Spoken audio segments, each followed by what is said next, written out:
cows and sheep and horses and so, or they're growing grass to help to make the hay, so that is fine. But there's too much arable land that is out of production, and I would wish to encourage the Ministry of Agriculture and the teams with the government to be able to see how best we can get back agriculture in the parish. I am not going to ask anything on this occasion about the project at the Jukes Plantation, where those 30 acres of land were donated. I found the comments on the aspects of the project, and I believe that the Ministry of Education may be getting involved in it, and I would love to see a project of that nature and that caliber go forward, because there are many young people, despite what anybody says, who want to get engaged in agriculture.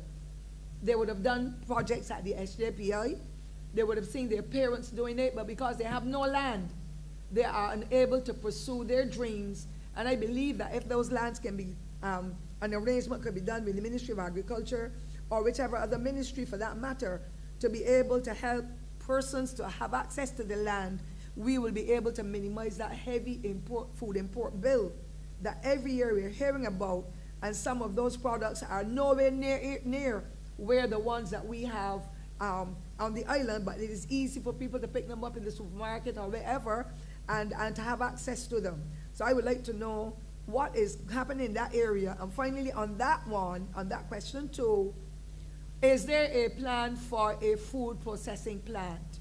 I know I've listened to the calling programs. I hear farmers say, well, I had too many carrots and they put the bobcat, or not the bobcat, the tractor, and plow them back in the land, which is the most ridiculous things. When we have district hospitals and school meals and other institutions that could use the cucumbers and the carrots and so, because they're in the glut. Is there any plan in the ministry for us to look towards a food processing plant?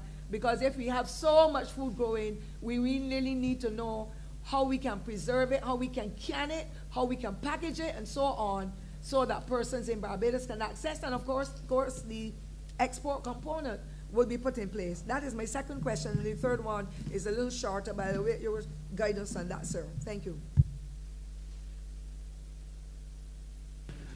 Thank you, Honourable Member. You said quite a bit. I will try to speak to the ones that fall within our remit. I am aware that the lands in St. Thomas are privately owned, with the exception of the space that has been carved out for the Jukes project. The Ministry of Education under the former minister was preparing to have that project up and started in January, but an event took place that changed the course of things. The ministry is still working through the Barbados Agriculture Credit Trust to make sure that that project gets going, and I can assure you that the Jukes project will be a reality. As far as the 4-H is concerned, I will let the Permanent Secretary respond to the support that is being given to the 4-H movement.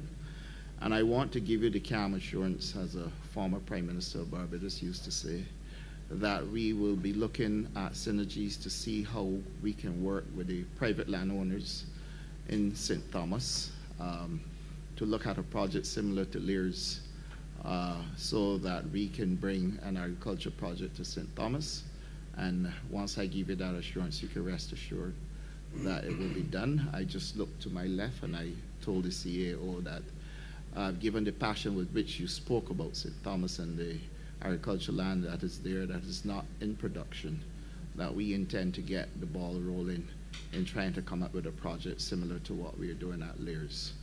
So I would let the PS respond to the question about the 4-H movement, and I would ask you to be assured that we are going to investigate how we can use some of the land that is privately owned in St. Thomas to deliver our project. Thank you, Minister. Honorable members of the House, my comment is going to be very brief, really. It is only to reassure the Honorable Member for St. Thomas that the Ministry takes the work of the 4-H very seriously, such that even in times when there's very limited fiscal space, We continue to ensure that we provide $200,000 in annual subvention for the 4-H movement. You would be aware that during the course of last year, we had to be very carefully rationalizing the use of the available resources, financial resources available to us. But one of the things that we made sure that we remain committed to was the provision of some type of financial assistance to the 4-H movement, as I said, to the tune of $200,000 annually. And I believe that we will continue to do so because of the benefits associated with the relationship that we have with the 4-H movement. Thanks.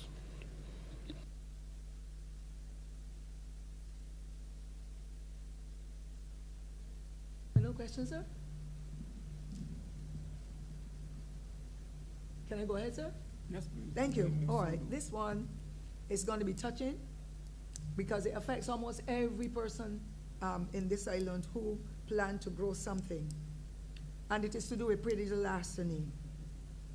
I want to know what are the future plans for reducing it across the island. I know that efforts are being made with all governments, but it is now for me getting worse. And it is not only fruits and vegetables, but it is livestock. And we are feeling it in the parish where I live. And for months, sir, I have witnessed people standing in the most dangerous parts of highways and in corners and all over, selling sugar cane. They have never planted a cane plant yet, but they're all over, and Barbadians are buying it. I have no problem with that. I don't want to think anybody to think that I want to stymie the efforts of poor people. But I believe that honesty is the best policy. And when a person, whether it be a local planter or anybody who owns an agricultural lot or plantation, has to go cutting the canes when the crop season starts and find that 20 rows are cut already from the interior, what messages are we sending? How do we expect people to continue when there's so much of a terrible loss? And therefore, I am saddened. I have 2 pear trees and some apple trees at the property where I rent for the campaign house. I have not been able to get a single avocado pear in the last 2 years, because as soon as you move away, people are picking all of them and they're selling them for a pretty penny. And therefore, I am concerned because the poor persons, in particular the little old ladies and old men and families who rely on those funds to help pay the same land tax bills, to purchase food, to settle other bills for utilities and so on, it really is heart-wrenching. And they're coming in the day and the night, and they do not care because they're driving vehicles, taxis pick them up. It is happening all in the village where I live, and I have my own spice, so I get to see what is happening. I would want to know what plans the government has, please, because I know that some farmers or some of the same persons who have their properties that are growing the food are going to get angry. And I really do not want any violence. I don't want anybody to be injured. I don't want anything of that to happen, but people are getting extremely upset. And every day in the community where I live, I hear it. I don't always see it unless I check the eyes and ears, the eyes that are around me to be able to determine what is happening. And I want to know, how are we going forward? Because if people are stealing more than you grow, or stealing most of what you grow, I should say, how then do you operate? If you were relying on those funds to help you with the project, to raise your children, and so on and so forth, how then can you maneuver? How then can you exist when they're carrying away 500 chickens, 5 heifers? I mean, it just goes on and on and on and on and on. And it really is something that has me extremely concerned. And I'm sure that there are other thousands of Barbadians who are concerned about what is happening and probably think that they have no voice. Yes, we rely on the constabulary to be able to assist us in that respect. I don't want anybody to come up. One lady said she was going to put snares in her ground for the foot of the thieves. We don't want that either. We don't want anybody to get a firearm and shoot anybody. It is not the culture of Barbadians to be violent in that way, but sometimes when push comes to shove, people are forced to do negative things. So I want to know, how can the ministry, in its synergies with the police and with other people in the communities, how can we go forward to help to stymie this process of praedial larceny? that is causing hundreds of thousands of dollars to be taken away from those persons who are working day and night to be able to get the produce sold, that they too can get the funding to raise their families and to purchase whatever it is they so desire.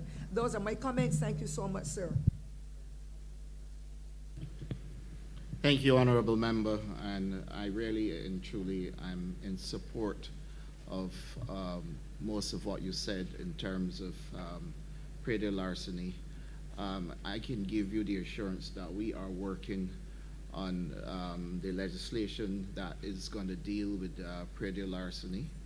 On February the 3rd of this year, we met with the Commissioner of Police to look at the establishment of a praedial larceny unit within the Barbados Police Service. The Commissioner of Police assured us that there's already work going on with the Barbados Police Service and the Barbados Defense Force under the caption Bird's Eye, and they are working through the Barbados Police Force Tactical Unit.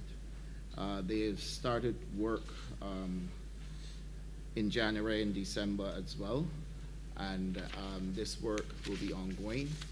Unfortunately, we would all recognize that praedial larceny, just like any other criminal activity, we will put the legislation in place, but we're going to need a number of other things in order for us to be able to control this. The joint effort between the Barbados Police Service and the Barbados Defense Force is one. We certainly going to have to look at geofencing, because with geofencing, it sends off alarms so that farmers would know what is taking place on the farm. The issue of using drones as well. When we discussed this matter with the Commissioner of Police, he indicated that they were going to look at a special type of drone that is going to be able to give us facial recognition and those types of things as well. And that conversation, as I said, took place on February the 3rd, and we are to come back to look further at this. It is our wish that we can have a mixed of approaches to deal with praedial larceny. The FAO has already committed to providing us with the chips so that we can do a program in order for us to do a track and trace with animals. And then at farm gate, we are going to be working with farmers too, because farmers must play some role in all of this. And it certainly cannot be solely the responsibility of the government, because we have to have a collective approach in dealing with this. So at farm gate, you're going to have farmers would issue receipts or either manual receipts or electronic receipts, so that we can have a track and trace system as well. And once we put those things in place, let's say, for example, a person who is selling sugarcane at a corner or at a roundabout must be able to provide a receipt to show if they actually purchased the sugarcane, or if they have some proof that they grow it themselves. In order for us to be able to combat praedial larceny in the way we intend to, is going to take collective effort on the part of the farmers, working through the ministry and using up the available systems that are available to us.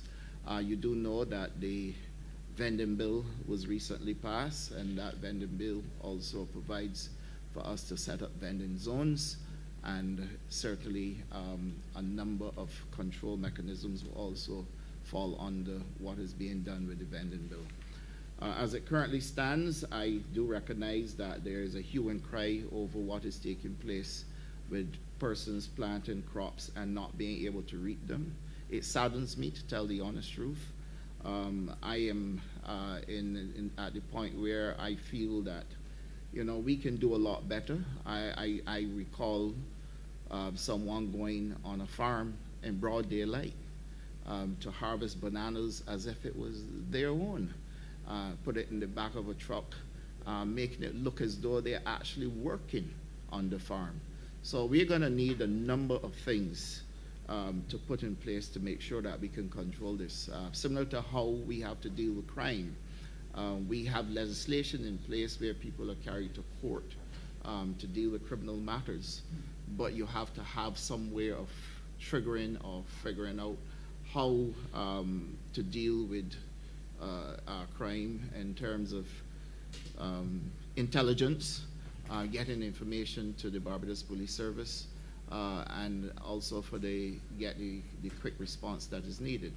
So once we can combine those things with the legislation that is at the point of coming to cabinet, once we can settle 2 items with the CPC, we will bring the legislation to Parliament shortly.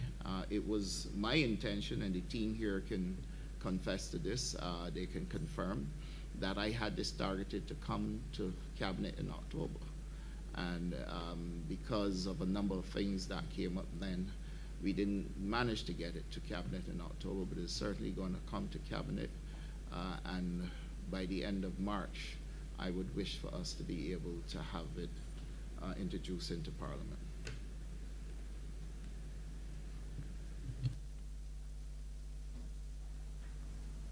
Thank you, Honourable Member for Christchurch West Central. Thank you, Chair. I want to first of all commend the Minister for the serious approach he has taken towards implementing his mandate. And in true Bajan parlance, he is not monkeying around. And I want to locate my question today to deal with the Chlorcebus sabia, the green monkey, which has been the proverbial albatross around the necks of farmers for decades. And I want to say from my ministry's perspective that we are signatory to CITES, which is the Convention of International Trade of Endangered Species. And Appendix 2, it speaks to the way how we trade in our wildlife and our species to ensure that the species population, the fauna, would not become endangered. We know for a fact that monkeys are used for biomedical purposes when they're exported. They are used to enhance zoos and parks around the world. And in Barbados, they are an important part of our ecosystems and our biodiverse management. They are the best food distributors in the world. And I want to say that against the backdrop that we also have a problem with controlling them as they have now become a domesticated pest. What is your ministry doing to balance this seemingly, as I referred to it already, seemingly albatross, to ensure that the cries of the farmers could be heard and appeased, and they can have the quiet confidence that when they plant their product, they don't have to worry about not only what that praedial larceny from us human beings that the Member of Parliament for St. Thomas allude to, but the praedial larceny from the monkeys as well. So my question to you, Honourable Member, what is being done about the monkey situation in Barbados? Thank you. Honourable Member, I thank you for your question. It's the most interesting question, simply because the responsibility for monkeys does not really lie with the Ministry of Agriculture solely, but it is a joint effort between the Ministry of Agriculture and the Ministry of Environment and National Beautification, since monkeys are part of our biodiversity. And therefore, for us to take action in terms of removing monkeys, we do need to seek the guidance from the Ministry of Environment and National Beautification, who is responsible for biodiversity. Having said that, my ministry and yours met, and we came up with some protocols to deal with the monkey population. I must say to you that people are saying we have thousands upon thousands of monkeys because they have now entered communities. But the last time we had a conversation about this, it wasn't as many as people are purporting to suggest. what it is that we need to put a control mechanism in communities. I am working with my farmers to make sure that we can assist them. We have established a relationship with the Wildlife Reserve where there is a number, 535-5237. A WhatsApp message can be sent to the Wildlife Reserve. And they actually come to the area and they put down the traps to be able to capture the monkeys and take them to the Wildlife Reserve, because they use them at the Wildlife Reserve to, first of all, form a part of the population that they have in there, and then for research purposes as well. So we, in agriculture, have set up the hotline through for WhatsApp message, and I'm urging all Barbadians who have monkeys on farms to use this number or contact the ministry so that we can provide assistance where that is concerned. Monkeys entering communities and being a nuisance to people who are living there. It would take joint effort between the Ministry of Environment and the Ministry of Agriculture for us to be able to deal with that. And you may recall, Minister, that we looked at this, your ministry and mine, and we may need now to revisit it to target those areas where we're getting most complaints from, so that we can move in there and help capture the monkeys and reduce the concerns and fears of those Barbadians who have to be dealing with this monkey problem. Thank you, Minister, for not only answering the question, but also recognizing that there is a gamut unequivocally between your ministry and mine as it relates to solving this problem. Minister, my second question relates to a fruit that seems to be missing in action for some time now, and that is the grapefruit tree in Barbados, an endemic fruit. Basically a hybrid between the shaddock and sweet orange, one which has significant medical purposes. And you will probably hear before your foreparents speak about its use in asthma, to prevent the high cholesterol, reduce obesity, weight loss, you name it. I want to know, what is your ministry doing to rehabilitate this important fruit so once again Barbados can enjoy the full benefits of it? Thank you, Minister. Thank you, Honourable Member. I first want to report to the Honourable House that I am about to receive a supply of clean seeds for grapefruit, which we are going to use in order for us to be able to have clean grapefruit plants in Barbados again. The ministry has been working with the problem that has been affecting fruit trees and citrus in general, the citrus green disease. And we've started to establish at Soil Conservation Unit a greenhouse for us to be able to do clean planting material over there. Citrus green is not a problem unique to Barbados, but it is a problem that certainly destroys citrus trees. And the Barbadian grapefruit happened to be one of those that suffered because of citrus green. The officer at the ministry in charge of plant pathology is Mr. Michael James, and I would want for him to elaborate more on what is being done to combat citrus green and how we can reestablish the grapefruit.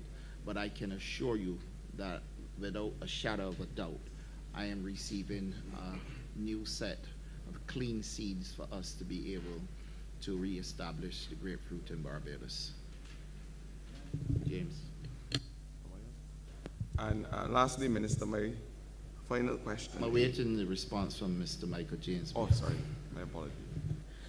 Thank you, Minister.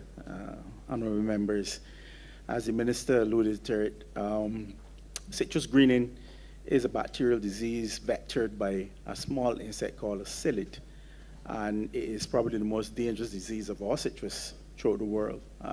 In effect, has caused the removal of millions of trees throughout South America, especially Brazil, you have it in Jamaica, you have it in Belize. But all in all, there's no cure for it. So what has happened is that the ministry has taken what we have done basically is to follow the rules basically of how they're going to look at rehabilitating most of the citrus trees. And the minister rightly said it doesn't only affect grapefruit.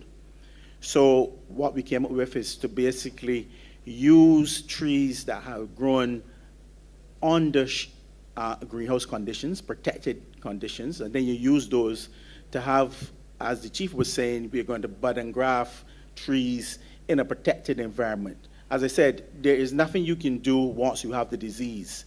However, what you can do, instead, when I say have the disease, you can't cure it, but what you can do is to alleviate it, and by improving nutrition of it.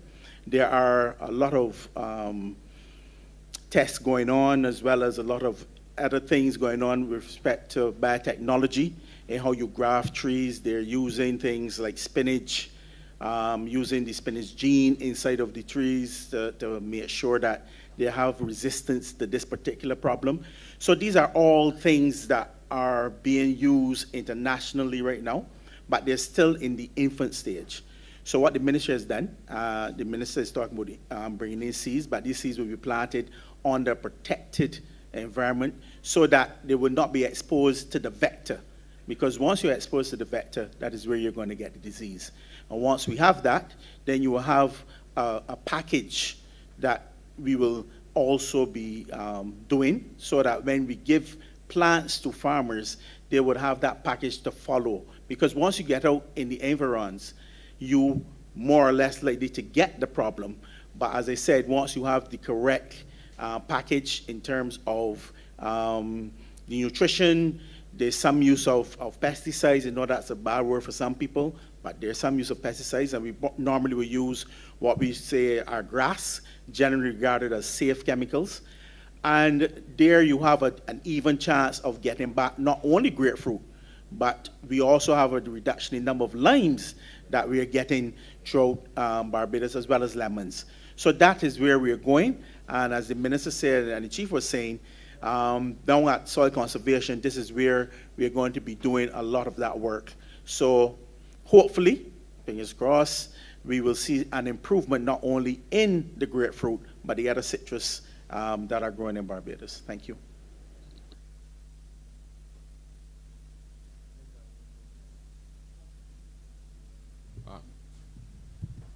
And my final question to you, Minister, recognizing, of course, that Barbados is one of the 10th most water-scarce countries in the world, and we are not idiosyncratic in our drought situation. What is being done in your ministry to ensure that our trees are able and our food security is realized, recognizing, of course, that we have this situation with drought and water shortage. So I really want to know, what are the mitigation plans of your ministry to ensure that we have water so that we will not be encountering these problems associated with drought and tree deaths? Minister, I want to thank you for raising the question as it relates to drought, which really is a problem in Barbados right now. I've been seeing prolonged droughts and then rainfall patterns that we are not accustomed to. The ministry is certainly engaging. Honourable Minister, you may want to go a bit closer to the mic. We are having a bit of challenge hearing you at the same. Thank you. Thank you, Chair. Are you hearing me better now? Yes, sir. Yes, so we have started a number of programs, and we've developed a water augmentation program that is seeking to bring relief for the farmers and to make sure that we have consistency in supply of water for the farms in Barbados. We are certainly working as well with Ambassador Clyde Maskell to look at a method through which we can provide rates to farmers at a far better rate than what they are paying for the use of BWA water. And what I want to do is to allow Mr. Glenn Marshall, the officer who is responsible for working with the BADMC on our water augmentation project, and he would give you details in terms of the plans for the consistency and supply of water to the farmers and how we plan to address the issues with droughts.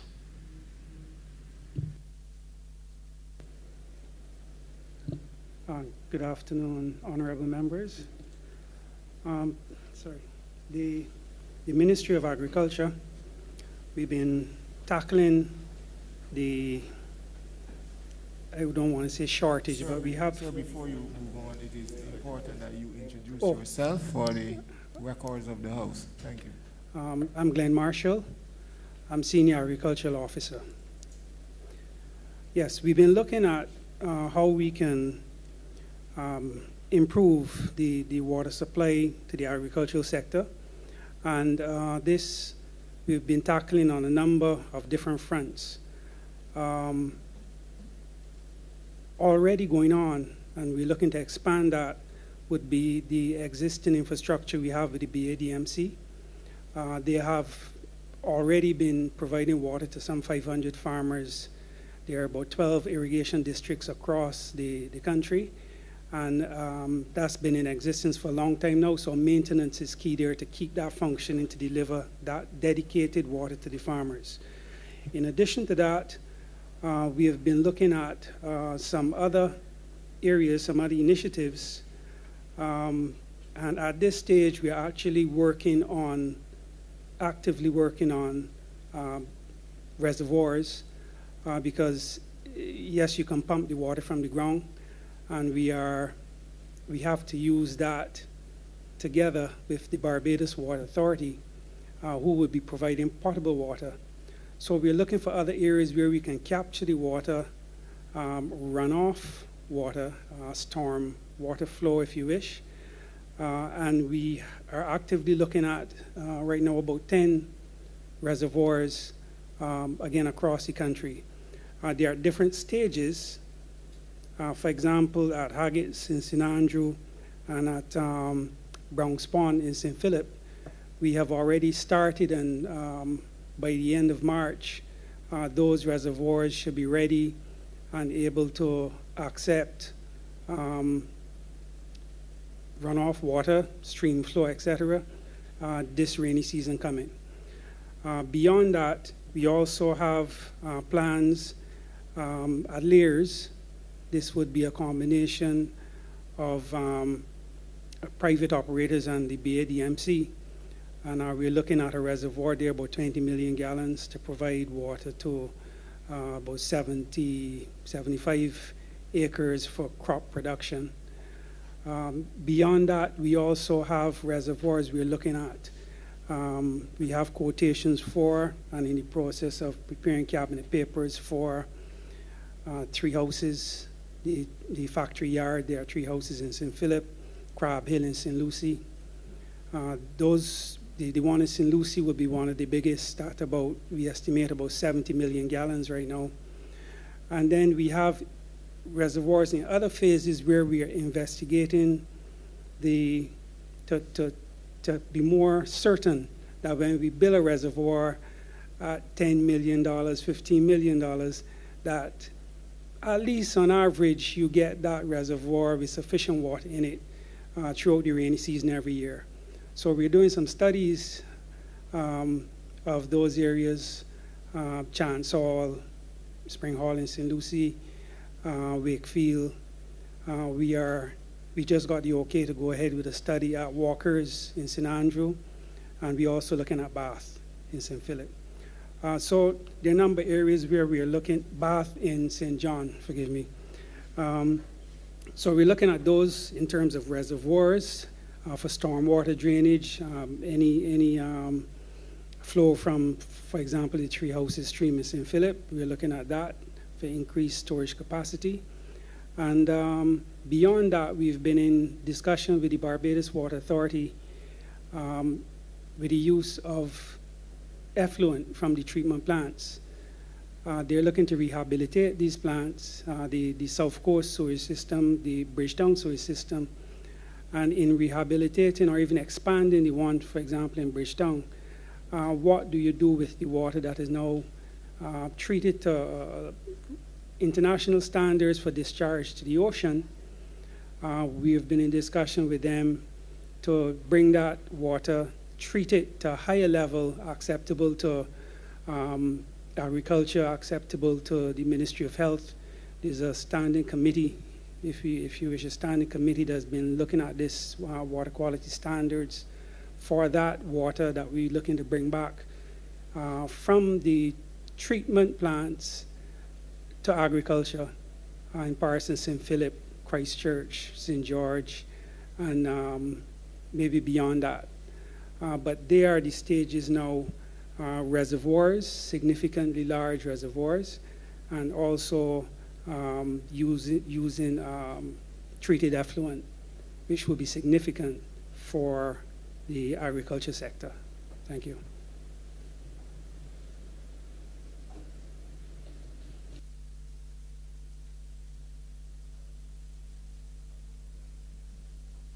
Thank you. Honourable member for St. George North.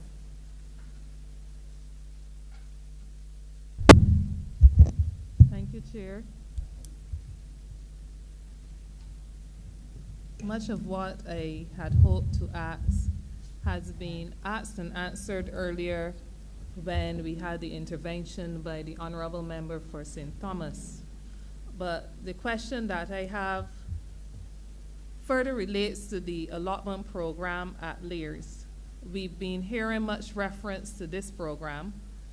However, this is now for some 2 years at least, and there is concern that a number of persons who would have expressed interest in participating in the program have not heard back and would be unaware concerning exactly where we are with a start date to that program. And if, in fact, the program has started, then what are we doing about communicating to applicants regarding the status of applications? And it not only relates to the LAIRS program, but as it relates to the feed program, feedback coming in is that there are applications being sent in and for months.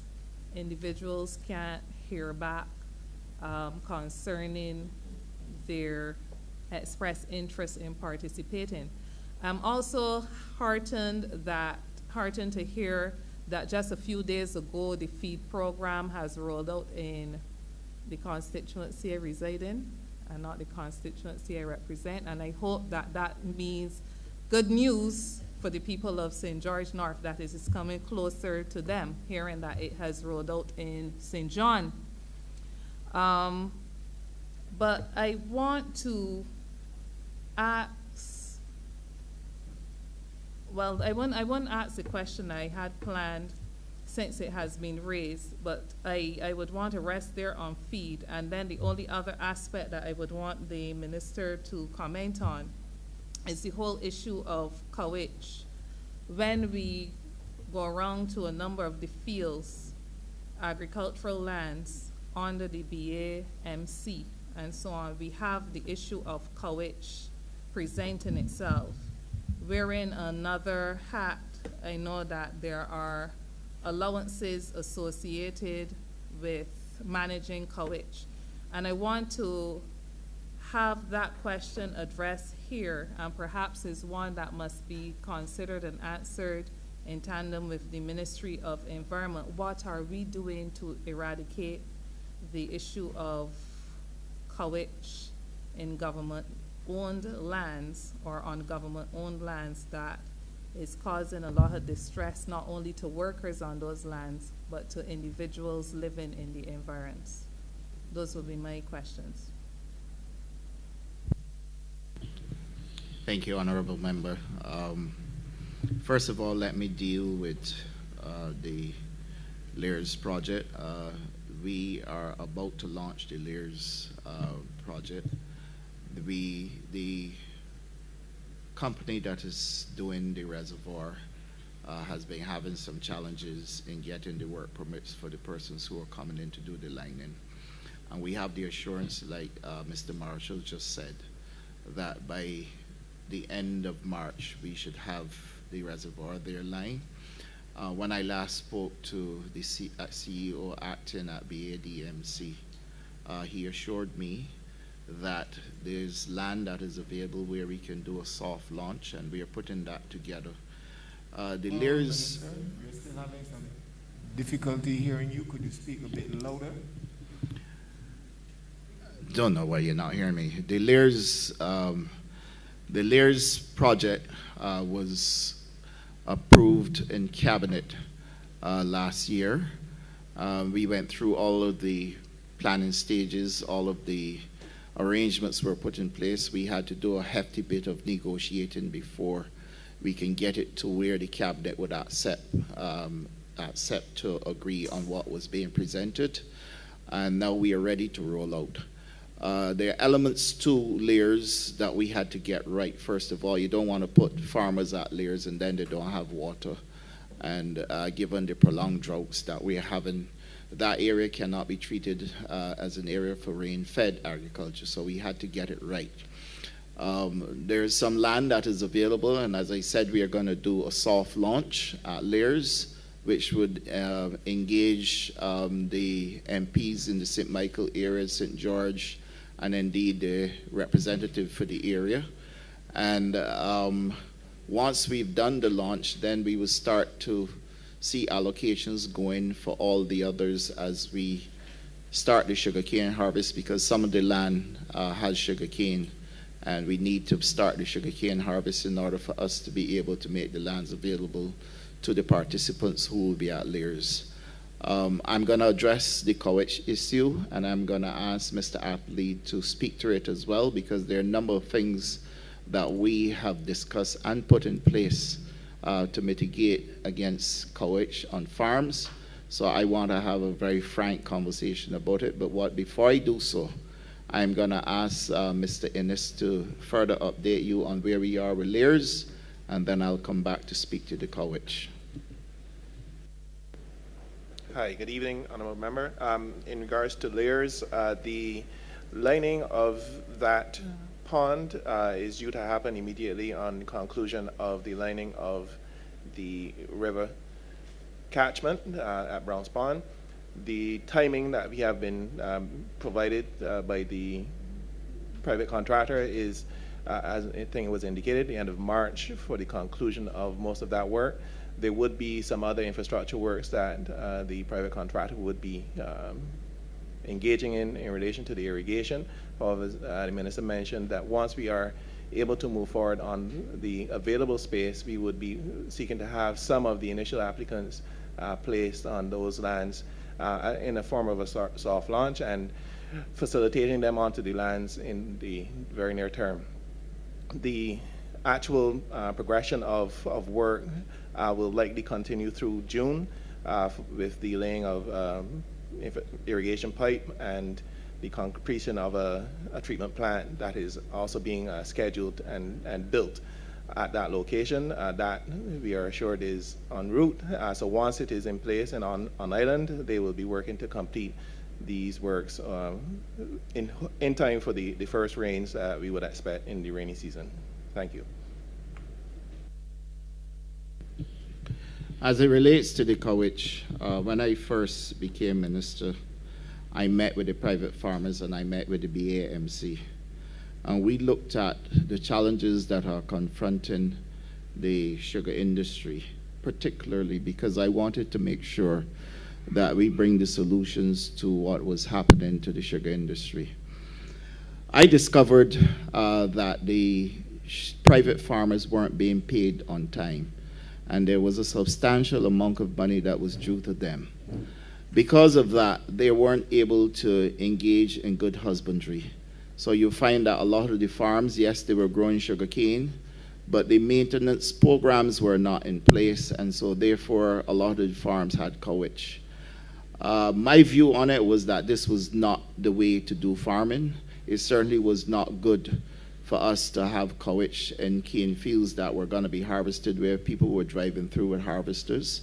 And then those canes were going to be taken to Portville factory to be dumped into a house to dump and spread the same coverage right across the factory. Therefore, we then determined at the ministry that having listened to the farmers, we were going to make sure that we chase up the Ministry of Finance to bring the payments current. And under the program, we had an obligation to make sure that we bring all of the payments that were outstanding to the farmers current where they fell within the ambit of that program. Having done so, the farmers continue to receive their payments on time. And therefore, we assured them that once we are paying them on time and have been doing so, we expected in return that those farms will be rid of coverage and that a program should be put in place so that the farms will go back to good husbandry and that there will be a management program in place for coverage. Some got it fairly good, many others didn't. There are many farms that still have coverage, and we are working to make sure that we get rid of it. On the BAMC farms, I've told the former chairman of the BAMC and indeed the current CEO that all farm managers at BAMC must go through an appraisal system so we can track their performance and track how they manage the farms so that we will then be able to determine who's working and who's not working. Now, coverage may grow on a farm, but it certainly can be controlled and dealt with before it starts to blossom and before it starts to put out its pods. And therefore, all farm managers under the BAMC are responsible for making sure that they deal with the coverage problem.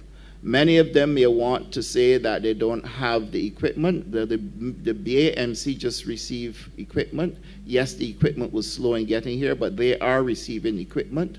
And I expect that we should be able to manage this problem at the level of the BAMC for as long as the BAMC is in the present form that it is, because we are indeed going to do a restructuring as well. And at the private farm level, I am also going to make sure that if we are paying them on time, then they have a responsibility to make sure that they get rid of the coverage on those farms as well. Mr. Atterley is the CEO of BAMC. I really want him to speak to this matter because I deem it a matter that we have to take as seriously as we possibly can, and that we must do everything possible to make sure that we rid the farms of coverage. I personally don't like to see it. I drive around many of the farms.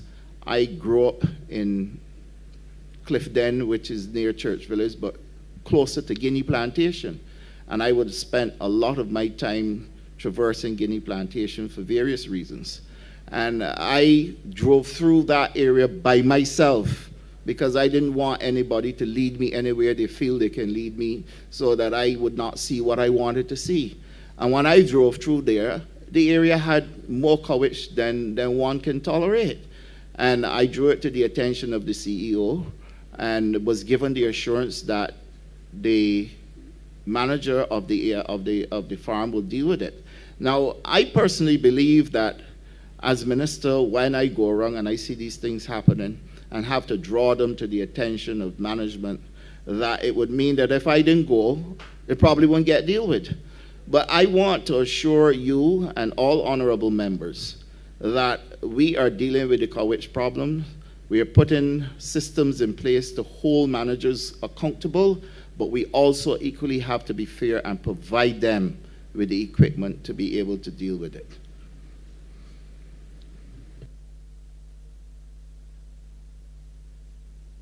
Thank you, Minister. Honorable members, Chairman, as the Minister pointed out, and to shed a bit of clarity on the whole issue of coverage. Coverage is a weed control issue. It's a weed, and obviously, if you do not have effective systems in place, it will get out of hand. It is also a weed that even if you take it and you burn it, the seed still remain dormant, and it can grow back wherever it finds a home. The challenge we've had, and as the minister pointed out, the BMC, and not only BMC, but the private farmers over the years have suffered from lack of payment on time, have suffered from lack of investment in equipment, which we have started to do over the last 2 years. And the other challenge that you would find that would allow the cowage population to increase at a fairly phenomenal rate, because it's a weed, is if the quality of cane that we are planting is not canopying on time. So ratoon stunting has been a big challenge in the sugar cane, being able to canopy at a rate that will close out and reduce the incidence of cowage. But what we have done at BAMC over the last 2 years, and I know what the privates are doing as well, is that for our strategy has hinted around the focus on the plant cane, which is planting of new cane cultivations of grounds and making sure that we now are able to acquire the appropriate herbicides to make sure that we address cultivation on a timely basis, allow us therefore to hit the weeds when they start to grow after the first cut and then the second cut, but also make sure that when we do plant cane, that those are the fields we focus on over a period of time to reduce the incidence of cowage. Now, it would be wrong of me to sit here and to explain or to try to justify the fact that we will get rid of cowage in the next year. But the focus has been to reduce the incidence of cowage and therefore to reduce the long-term impact. And as I pointed out yesterday, and I will say again today, one of the key things for us is to make sure that we are using clean planting material across the industry, making sure that the equipment that we're now able to deploy, we are doing a lot more spring tinding. For those who might not be familiar with agriculture, it's really just going through the middle of the beds and pulling up the weeds with a piece of equipment. And obviously making sure that during the growth period, when it is green, that the workers are therefore placed in the field. Now you would appreciate that this can be done for plant cane, where the cane is probably about 2 or 3 feet. But when you reach the point of ratoons, which is fairly tall, you still get some incidences of cowage. On the outskirts of the ratoon canes, we make sure that we pick the cowage when it is green, but I would also want to remind members that this is an issue that needs to be addressed over a period of time, and it's a matter that BMC and I know as well the privates are addressing. In relation to the safety of the workers, because that is fundamental to us, we're making sure that we are providing the proper PPE, both in terms of on the farms, making sure that the workers are safe. What we've also done to improve the safety of the workers in dealing with cowage is that we've now moved away, and I know the privates in conversations with them has moved away from buying open cab tractors to actually buying enclosed tractors with the appropriate filters that can reduce the incidence of cowage. So I want to assure, certainly as the minister pointed out, it's a challenge, it's a problem we're working on, but we're also conscious that as we continue to restructure the industry, that it will take a period of time. Thank you.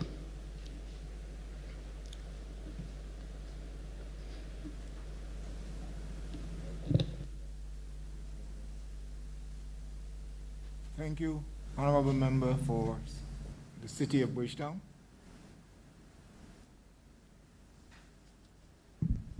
Thank you, Mr. Chair.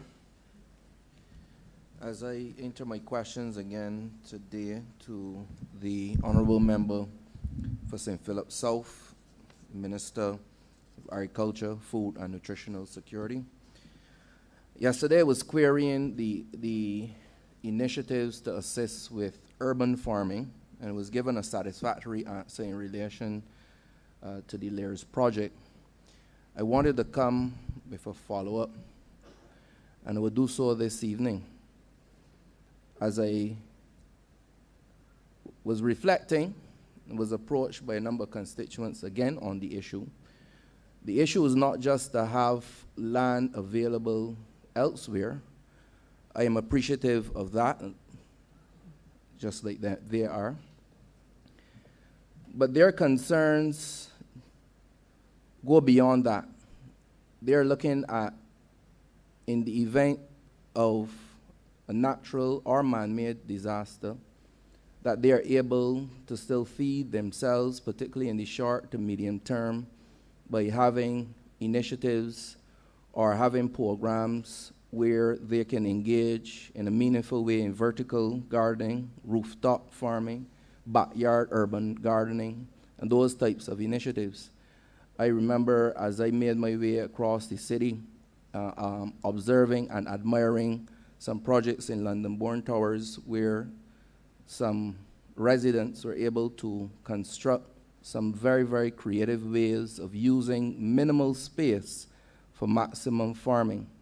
So my question is to the Ministry of Agriculture, what initiatives are can we think of, and what is the position of the ministry on enhancing and expanding initiatives in urban Barbados to allow our urban residents to be able to feed themselves?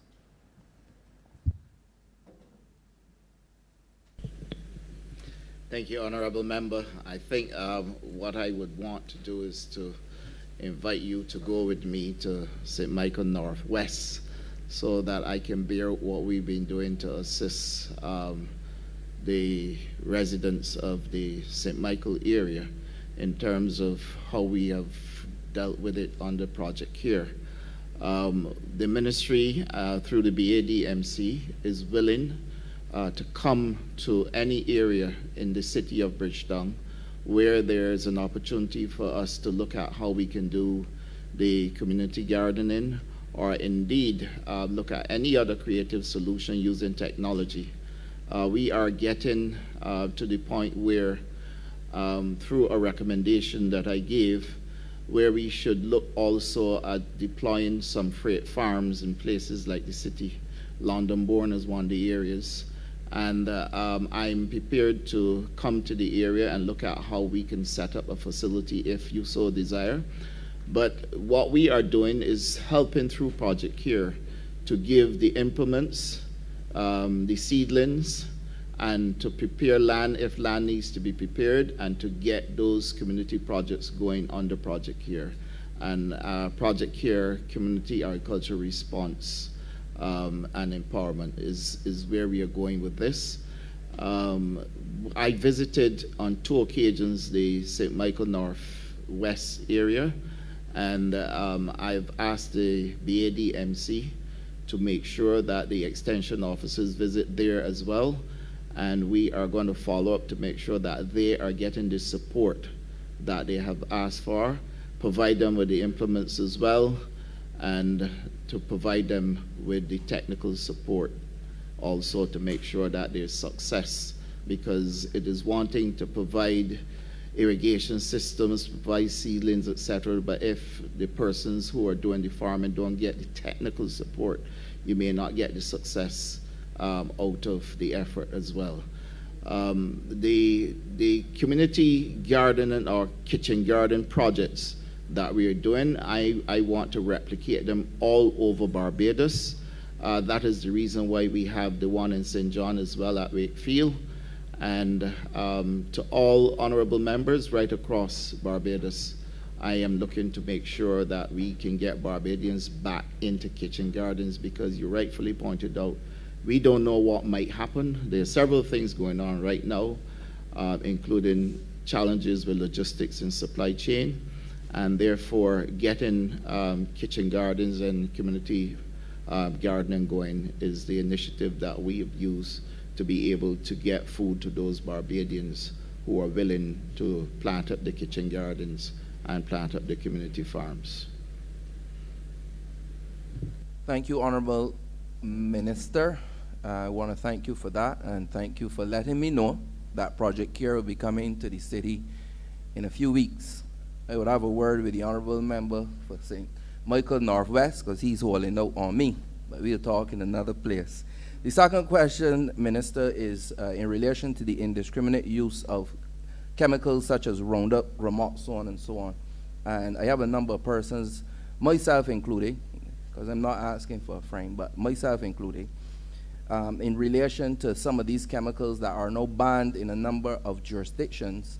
We have a number of residents complaining that they have to not only close their windows and close their doors, but they have to use towels to kind of secure their homes from these chemicals. So I have a number of persons, again, including myself, would like to know what the Ministry of Agriculture have on the table where this is concerned. Thank you, Honourable Member. The Ministry launched a program in dealing with pesticides management, and in August of last year, we made sure that we engaged farmers to teach them how to, first of all, get involved in the proper disposal of pesticide containers, and there's a management scheme in place so that farmers don't just willy-nilly throw away containers or use pesticides indiscriminately. There are protocols that we have in place, and we've been working with the farmers to make sure that they're following those protocols. August 11th and August the 25th, respectively, we did 2 launches, one in St. Philip and one in St. Lucie. The use of pesticides in the city, though, is something that I would need further information on, because I would want to know where the locations are in terms of pesticides affecting people there. If you're speaking generally about the wide use of pesticides, as I indicated, there is the program that is in place, and we are updating the pesticides legislation as well to make sure that we hold people accountable. There is a program that the department and the ministry is working on where pesticides will not be sold to anybody who walked into a garden shop or hardware store to purchase it, but that they must be purchasing it against some form of identification that they're actually using it for farming. I have said before that things like spraying your backyard and those kind of things should be a thing of the past, because many people use pesticides and don't even know what they're getting into. And I had a former chief agricultural officer who used to always say to me when this came up, a fart and a whore is a good form of exercise and people need to get back to it. Okay, thank you, Mr. Minister. Honourable Minister, my final question for now, for agriculture, is in relation to the sugar industry moving to a sugar cane industry.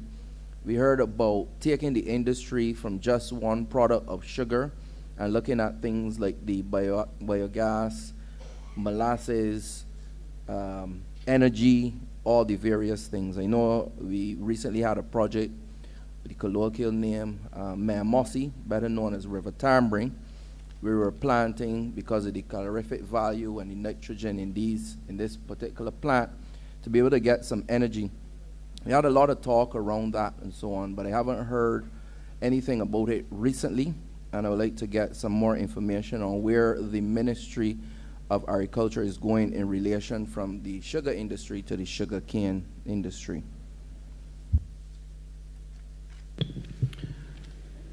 Thank you, Honourable Member. A lot of the work in terms of transitioning the industry to a sugarcane industry has already begun. There are currently negotiations going on in terms of where we're going to transition. You would have heard the Prime Minister say over and over and over and over that the government would no longer be continuing in this space, and that this is a space for the private sector, and this is exactly where we are going with it. It will be a value chain industry where we are going from sugarcane straight through the whole value chain, producing sugar for domestic consumption, packaged sugar for export, molasses for the rum industry, and also doing the biomass at the factory and producing energy.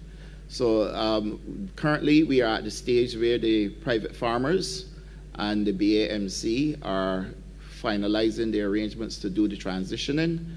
And this transitioning would take place certainly by the end of this sugar harvest. The BAMC and the private farmers would be in an arrangement where we will no longer seeing government providing the large types of subsidies that they're providing to the current arrangement that is in place, but that the private will be involved and that there will be an investment in the industry that is suitable for moving it forward with using renewable energy as a revenue earning source. Thank you, Honourable Member, and I would like for you and your team to continue the great work and the energy I spoke about yesterday as you go from strength to strength. Thank you very much.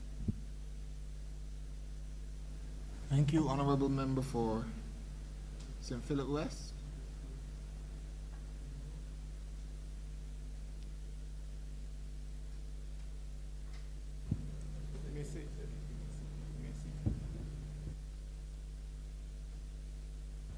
Thank you, Mr. Chairman. Well, as this is my first time speaking in this honorable chamber, I would wish to thank the people of St. Philip West who saw it fit to elect me to represent them in this honorable house. And I simply wish at this time to say to the Minister of Agriculture and his team that I am grateful for the work that they continue to do that will benefit the people of Barbados generally and certainly the people of St. Philip West. Now, part of that work that you have been doing has included your encouraging more people, whether it has been students, whether it has been people at the community level, whether it is people in groups, to get more involved in food production and even to get into the further processing of food, not only for local consumption, but even for export. And my question is, what is being done to help these new entrants to food production and to the processing of food? What is being done to ensure that our food is safe for our consumers and that the food quality is indeed suitable even for us to sell abroad? That is my first question. My second question, Minister, speaks to the significant work that your ministry and your team has been doing along with urban development as it relates to providing facilities, the right kinds of facilities and markets for persons who are seeking to work in these areas. And my question to you is, I know that you had started some redevelopment projects in Barbados. I know that there's some that you're seeking to do elsewhere, and I wanted to find out what is happening with regards to market improvement, even in the urban areas such as St. Philip, as well as the work that you're doing in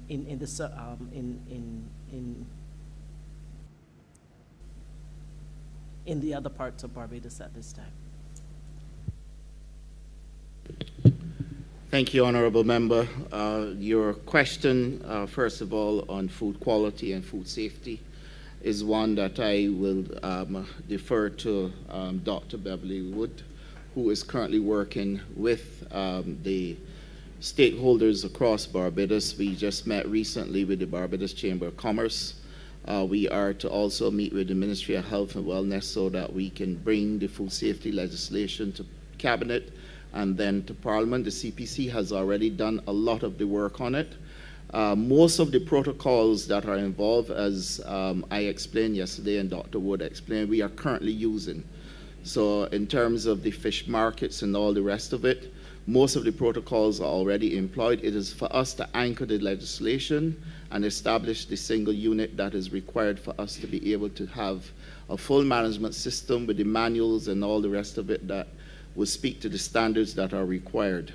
But in terms of food safety, those protocols are already in place through the Ministry of Health. Those protocols are being used. A lot of the protocols have been implemented at the fish markets as well. And I would let Dr. Wood speak further to that. And then I will come back and speak to the markets and the plans that we have for market improvements. Thank you, Minister, and good evening to members of Parliament. As we were speaking yesterday about the Food Safety and Quality Bill, Under the current dispensation with respect to food safety, the Ministry of Health, under the Health Services Act, there is the food safety regulations, and there are also regulations which speak to procedures at restaurants and other places. The legislation that we have currently is dated, and it speaks to not to a preventative approach, but really and truly to, if they go in their normal procedure and see something that is wrong, they will ask that a corrective action is taken. The current approach to food safety is to have preventative measures in place, and therefore the legislation has to be updated to be able to address that. So persons who are into production, etc., will have to have plans in place to show where hazards can occur along their production lines, and to be able to put mitigating measures in place, and also to have programs that will show that those mitigating measures are actually working. Let's say that you are making a particular product and you have along the production line, when you sanitize it, you can take swab, you can say, well, okay, in this particular area, I expect that there will be contamination, and therefore when I use a sanitizer to sanitize that area and I take swabs, I need to show that it is being effective. So the current legislation that we are working on is to be able to move from a response approach to food safety to a preventative approach to food safety. And the legislation does not make persons to have some of these plans mandatory, and therefore, although a number of the manufacturers now do have it in place, they also have to be, the law now will require them to actually have it and to be able to be seen by the Ministry of Health or the competent authority when we talk of a food safety agency to be able to address that. Currently, too, with respect to the safety of food currently, a lot of persons, entrepreneurs, are making pepper sauces, juices, etc. And according to the Barbados Standards Institution, if they want to put their product on the market, they have to have a label. And to be able to say what percentage of stuff is in there, whether there are no microbiological pathogens, persons come to the government analytical services to have testing done. So there is the facility for that. At the veterinary services, there are a number of programs looking at veterinary drug residues in selected products, and the government analytical services is also moving towards having capability to test for such things. So there is the microbe analysis, whether you're looking at the quality of the water that you're using in your production plant. We also have programs with the fisheries, where at the Bridgetown Fishing Complex, the ice and water that are used there and some of the sanitation practices, they bring swabs. Those are currently being tested. As we move further with respect to the fisheries program, there will be systems or documentation of programs to be able to assist that. So within the Agricultural Health and Food Control Program and the foods, as it relates to food safety and quality, the legislation, when it is passed, will make mandatory a number of things, and then we have to work towards regulations where we will set what the standards that the food product must adhere to be placed on the marketplace, and also to be able to facilitate the export of the products from Barbados to our trading partners. Thank you.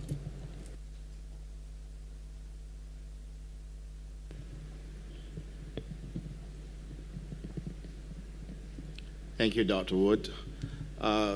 Honorable Member, you also mentioned markets and improvements in markets. First of all, I'm pleased to report that at Fairchild Street, the work has been almost complete at phase 1, and vendors have moved into the stalls at Fairchild Street. Phase 2 of the project is due to start next month, And once phase 2 is started, the fruit and vegetable vendors will be able to move back over to that area. Currently, they are located in Fairchild Street, but on the other side of the market, closer to where the car garage and the Starcom network is located. At Eagle Hall, the cabinet agreed to a program of refurbishment at Eagle Hall, and once we can get that project going, we will refurbish the Eagle Hall market to bringing it in line with what is required for a market that is suitable for people who want to do vending, but at the same time can attract people who are passing along the way. So it's going to have an open feel, and it will have the aesthetics that would allow for the vendors to be there without being interrupted as they currently are by the birds who come in, or when it rains that they have a problem.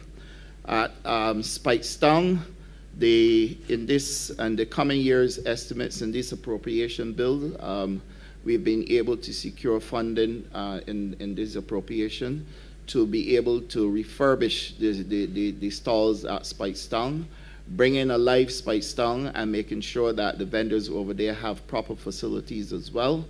And we've done a comprehensive paper to redevelop 6 roads, where we are putting in some work and refurbishing 6 roads and making sure 6 roads become a hub for people who are residing in all of St. Philip, Christchurch, St. John, St. George, and some of the funding has already been allocated in this appropriation, but we would also need additional work done there, and we are prepared to do the work and submit to be able to get the assistance to finalize what we are doing at 6 roads. I want to state at this point that 6 roads is a hub where people from all over St. Philip are going to either get involved in vending, or at the same time going there as a place to do business. And therefore, what we are doing at 6 roads is to do an expansion so that more people can have access to stalls there to do vending, whilst at the same time provide an opportunity for economic development in 6 roads. At Glebe and St. George, we are also refurbishing the roof at the Glebe and St. George, because what happened there is that a lot of the spaces were being impacted when it rained because the roof was leaking, and we are moving ahead with the repairs at the Glebe to make sure that we can put more people at the Glebe by refurbishing the roof and bringing back a lot of the stalls that were out of operation back into operation.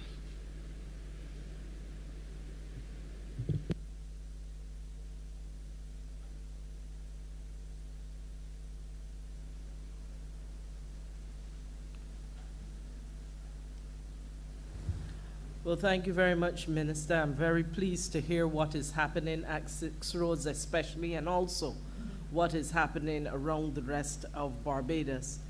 Now, you have shared with us, the first question as to how we're keeping the food safe, and you also have shared with me how we are making sure that the facilities where the vendors will be selling various foods, how you are also seeking to improve those areas. My final question is, how is your ministry working to educate Barbadians on what they need to be doing as vendors who are in the food space, as well as those of us who are consumers, so that we understand what we ought to be looking for and what we should be entitled to when we go to these spaces to be able to access the produce being offered? Honourable Member, thank you for your question. I think that's an extremely good question. Recently at Cabinet, we discussed the idea of putting a program in place to train vendors, because many times you have people who are vending, but they have not had the requisite training in managing a business. So you would find that, say, for example, food portions are sometimes, when they're not too small, they're too large. Many times the vendors may lose money because they don't understand really the techniques in making sure that they can get maximum out of the product. And we are putting systems in place to train those vendors in business and train them working through with the hospitality sector as was recommended, to make sure they understand also a presentation, and to make sure that when they present a package or they're doing food and beverage, that they're getting maximum from it, whilst at the same time providing quality. So a training program will be rolled out for them, and then at the same time what we are going to do is make sure that we can facilitate more people in the vending space by providing access to more market spaces where vendors can use vending as a way of life and a source of revenue.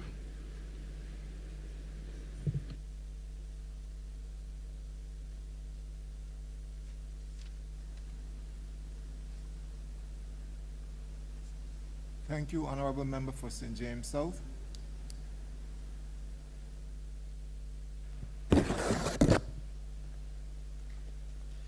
Thank you very much, Chair. I want to congratulate the Honourable Member for St. Philip South for the excellent work that the ministry is doing. I'm really very excited about their program. I see it as something that is going to revolutionize Barbados. There are just two areas that I want to have some greater clarity on and to make a suggestion for. One was mentioned by the Honourable Member for St. Thomas when she spoke about, yes, if we're growing the food and trying to make it available to help us with the NCDs, what are we doing in terms of getting people to want to use them, to eat them? Because we have a population whose taste buds are really educated away from our ground provisions and vegetables which we produce. So a program would definitely be needed for that. The question I want to ask, I think Carmitas, which has been the distribution arm where the ministry has been pioneering on making the different flours and different agro-processed products. I want to know if more work is going to be done in that area, and if they're going to pull in food technologists to be able to use or yam or cassava and other vegetables and root crops to be able to make foods, whether for snacks that our children then can shift from chiwis to something a little more nutritious. And if we can develop foods that we can have semi-prepared, that make it easy, which makes it easy for the homeowner to pick up in a supermarket and quickly use, so that we find creative ways of making those local vegetables and root crops available in tasty forms that we can use domestically, and should it take off, to help us to be able to move it across the region and into the hotels and further abroad. So that's my first question. If there are plans for doing work with food technologists to convert these foods we're growing into further processed products for consumption and for health. Honourable Member, I thank you for your question. The Carmitas brand is one that is being managed at the BADMC, and I have Mr. Innes. Sorry, we're not hearing you well. If you could just the Carmitas brand is being managed at BADMC, as I was saying, and I am going to let Mr. Innes speak to you in terms of what is being done, the products that they're producing there, the transitioning to healthier eating, because under the ministry we have already started the initiative to bring people along with healthy eating habits. And I would then, after Mr. Innes, let the CAO explain to you the number of initiatives that we have in place to sensitize people into the healthy eating programs that are available. Good evening, Honourable Member. Thank you, Minister. In relation to the Carmitas brand, I think most members would be aware that we are producing both the cassava flour and also breadfruit flour. We also have, I think, would have been producing, along with that, the sweet potato flour for about, I would say, in excess of 10 years in all told. Those are our flagship products that we produce on an ongoing basis. Over time, we've also innovated with a few other items. There's the cassava grade cake, there's a sweet potato pancake mix, and also a cassava pancake mix that we would have introduced at various points. And they are typically retailed through some of the local retail entities on island. I will acknowledge, however, that our scale of production and capacity is quite limited. Much of it is handcrafted, and therefore the capacity to actually grow beyond the scale of a few thousand bags in a month without the engagement of a private partner would be a challenge for us, and that is something that we have raised with the board and is part of the strategic planning discussion that is currently ongoing. And as we are able to develop those plans, we will bring those to the cabinet for future and further engagement. Thank you. Thank you. Oh, there's someone else, yes. Yes, good afternoon again, Honourable Ministers. As it relates to what we're doing to encourage persons to eat more ground provisions and healthy foods, obviously this is going to start with engagement in the schools. We have been working with the Ministry of Education as well as the Future Health Movement. I know before the Chief of Staff became the Chief of Staff, we did have a meeting with him as he chaired the Future Health Group to discuss how can we improve the health of our people. So part of the initiative, obviously, and this falls under the Ministry of Education and the National Nutrition Center, that is centered around looking at revamping the school meals program, such that we have kids that are going to be eating more healthy, nutritious meals. And so the discussion has advanced towards the school meals actually sharing what is their requirements with us and looking at how we can supply what it is that they require. We've also been discussing what are the other issues around getting people to enjoy what it is that they're eating.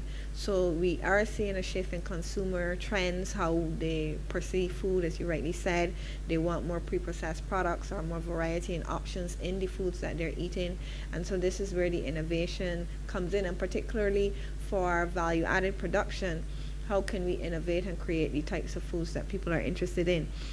So as the CEO of BADMC would have indicated, the food promotion unit has always looked at innovative ways to prepare foods, but certainly there is more work for us to do in terms of expanding what it is that consumers are interested in, expanding different ways that we could provide options for them or provide a sense as to how they could prepare different types of food.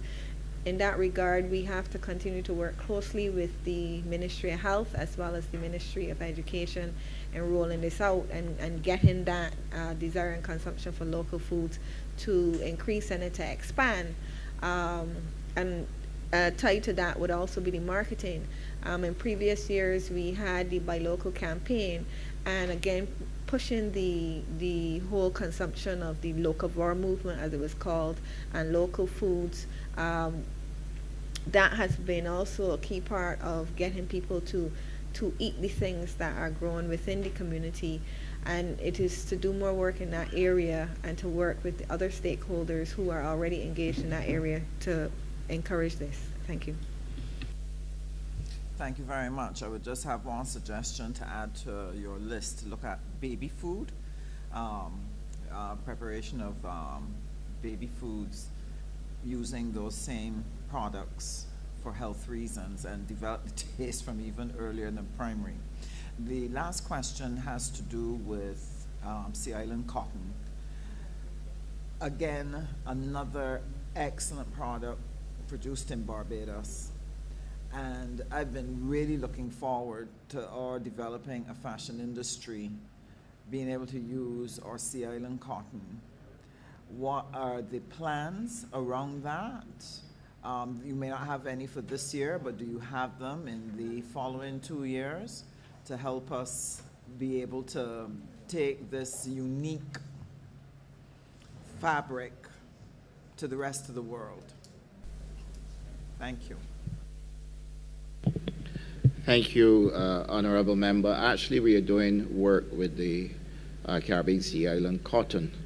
What I want to do is, first of all, let the CEO of BAMC explain what they are doing for us to increase the production of cotton.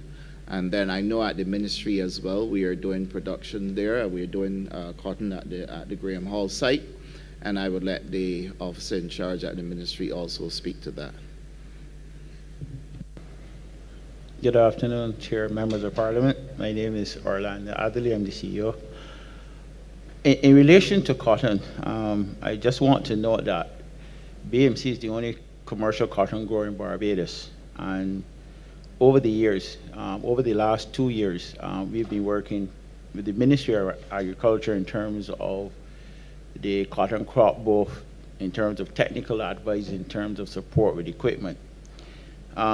Between 2020 and 2021, we have been in discussions with the processor of the cotton, who delinks the cotton and then export it to, I think, Italy, in terms of getting the production up. I know for them there's a standard commitment from the buyer for £70,000, which is a contract that they have.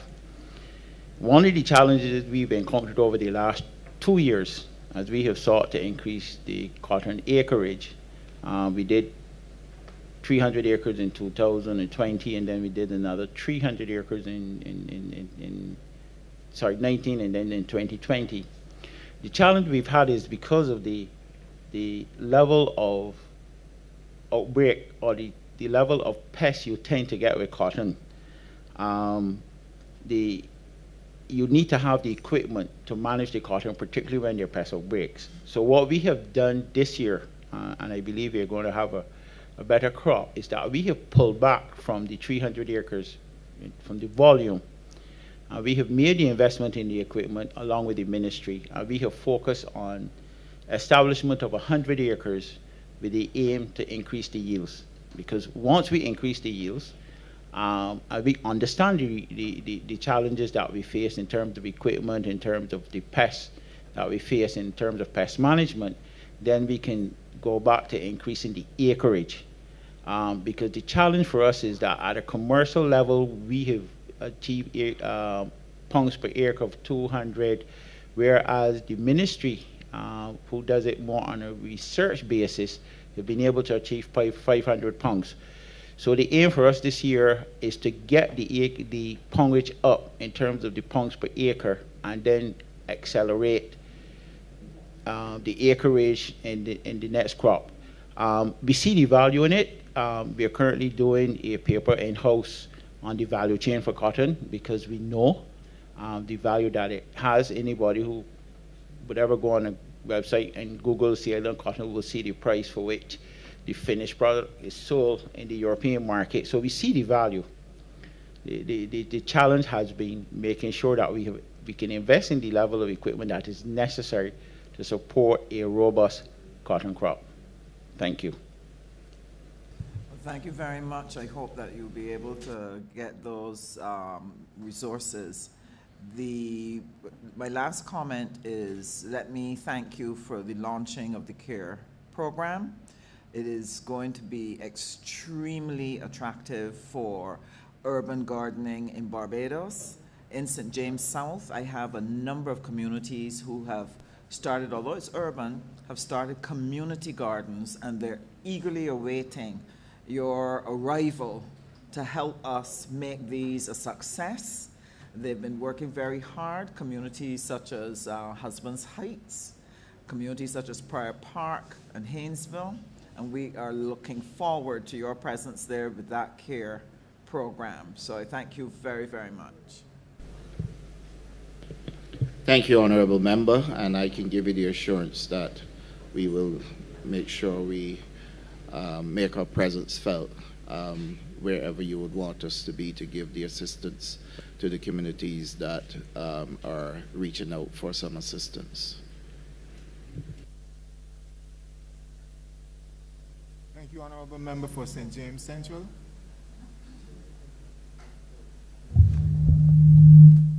Thank you very much, Mr. Chairman. Honourable Minister, let me begin by once again sharing with you and the members of your team the pleasure I had in working with you as we piloted and passed that national vending bill.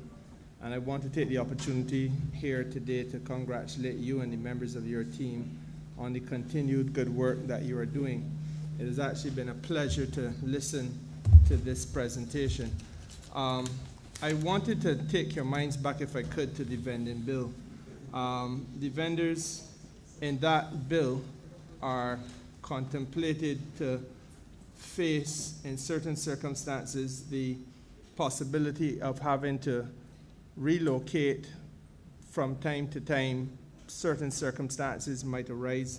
The bill contemplates that if there was a situation of public emergency, for example, you may have to move a vendor from one place to another. The bill obviously makes provisions in an unprecedented way for vendors to be consulted on where they would be going and so on.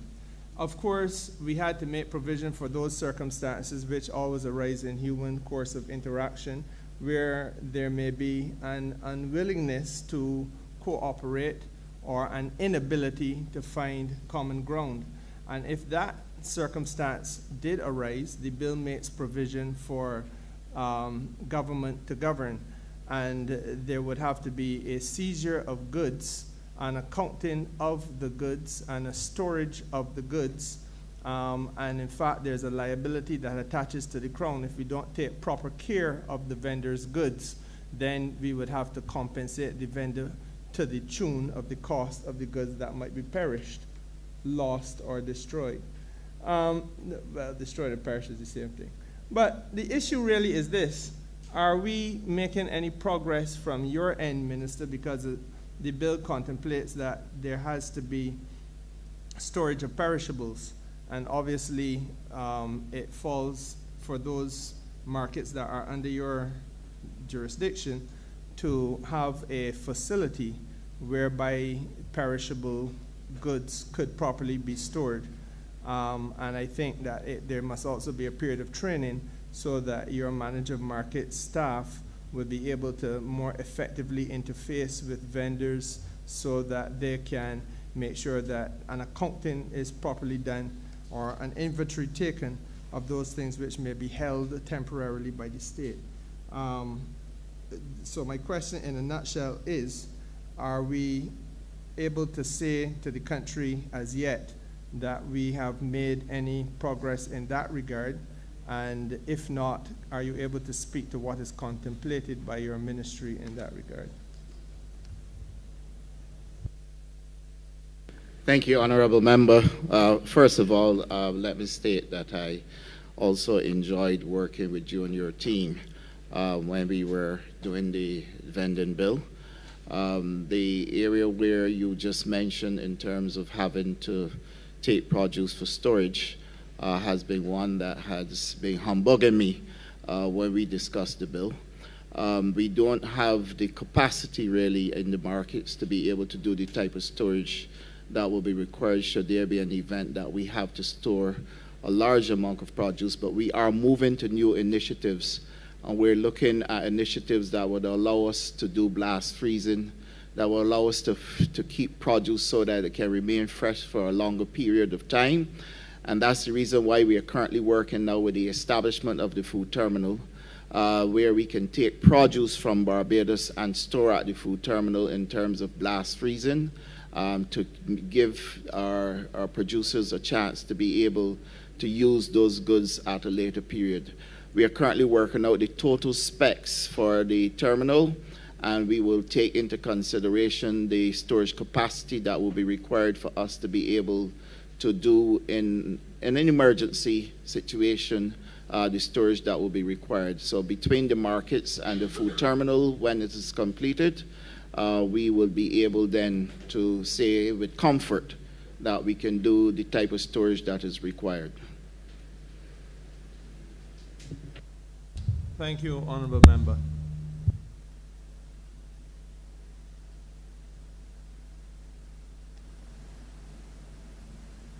Honourable Member for St. Michael South.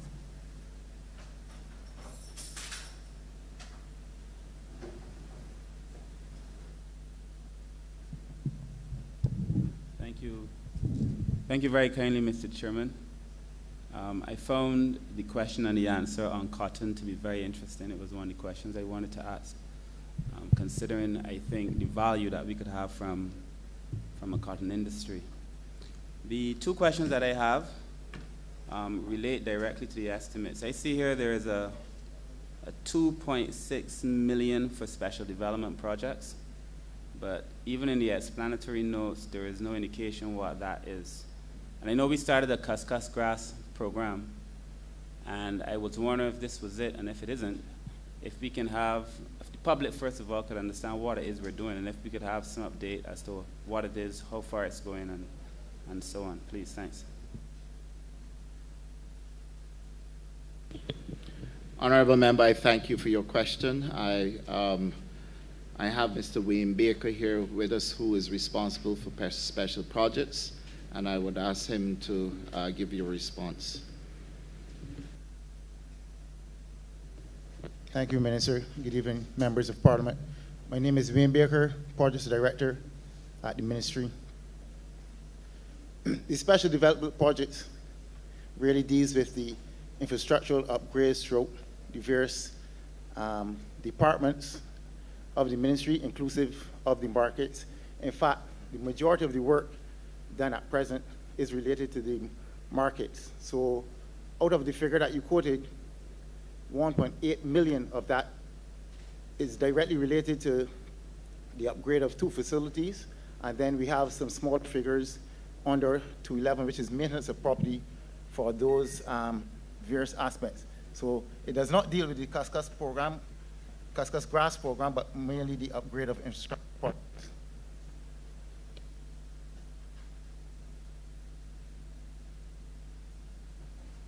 The cuscus program?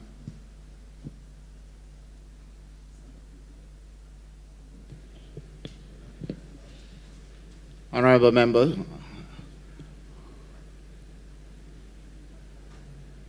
the cuscus program is what is in the program document as the NICAR program, which looks at not just cuscus grass, but cleaning of wells and aquifer recharge. That program is anchored at the BAMC. The work has been ongoing, and I would let Mr. Athley explain to you the progress that was made with the program.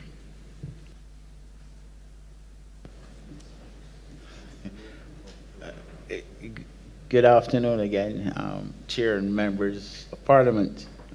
Again, I don't think I need to repeat my name, but I would first want to give some clarity onto the question or the definition of NICAR.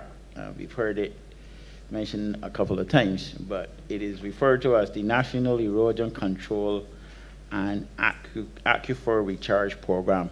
And basically, the program itself consisted of 3 components. One was the planting of cuscus grass, both within the BAMC farms, and certainly in phase 2, the continuation of the program on BAMC farms as well as private farms. In terms of the cuscus program, specifically to your question, the program in year 1 centered around harvesting cuscus grass from farms, both private and BAMC, and obviously focusing the planting around areas where there was soil erosion, soil running back into the road during the rainy seasons. To date, on BAMC farms, we have planted, in my mind, if I can remember the report, we planted about 26,000 kilometers. But what we also did as part of the program in year 1 is that we planted 2 acres of cuscus grass at Wakefield. to be able to, for us to accelerate the program in year 2. That 2 acres is ready.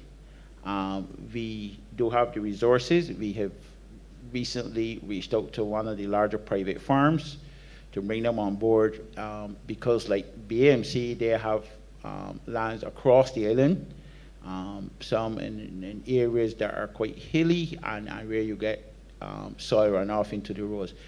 So I would say at this point, at this juncture, the program shall accelerate coming around closer to March, when we expect the rains to start falling, because obviously we wouldn't want to go and plant the cuscus grass, and obviously then the grass struggles due to the dry period. So that 2 acres will be expanded, it will be harvested and expanded both on the private farms as well as BMC farms. If I can add a little depth to the conversation around the well program, to date, we have completed 50 of the 150 wells that we have under the program across BMC farms, and that in itself, in conjunction with the cuscus planting, has led to the reduction of the runoff of water into the roads. Thank you. In terms of the sanitary facilities that I was just asked to share, we have received 3 of the 10 units. The challenge the manufacturer has faced has been logistics.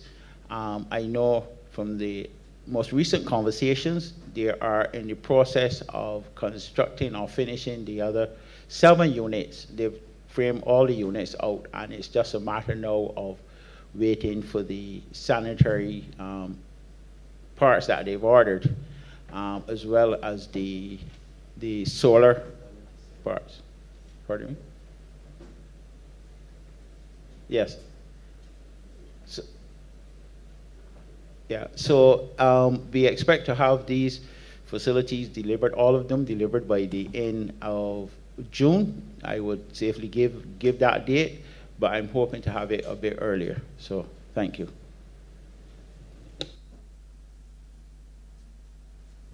My last 2 questions are fairly related. I just received them. One was in relation to, it was a general question in relation to the fact that this person seems to believe that we are putting all of our proper agricultural land into housing. And the question is, the statement was that we weren't very serious about agriculture, considering that we're allowing all the land to go into housing. And so what comfort could you offer to persons who may be of such a view in relation to the fact that we are actually very serious and moving forward to make sure that agriculture remains an important part of the Barbadian reality? And then the second question is in relation to the subsidies that are normally associated with agriculture, and what is being done to ensure that it is a little bit more self-sufficient.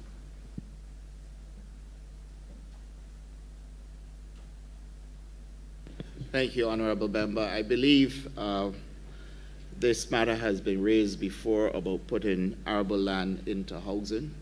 I wish to state at the outset that the Ministry of Agriculture does not take arable land out of production for housing. There's a process for this, and the Ministry of Agriculture gives its comments where this is concerned.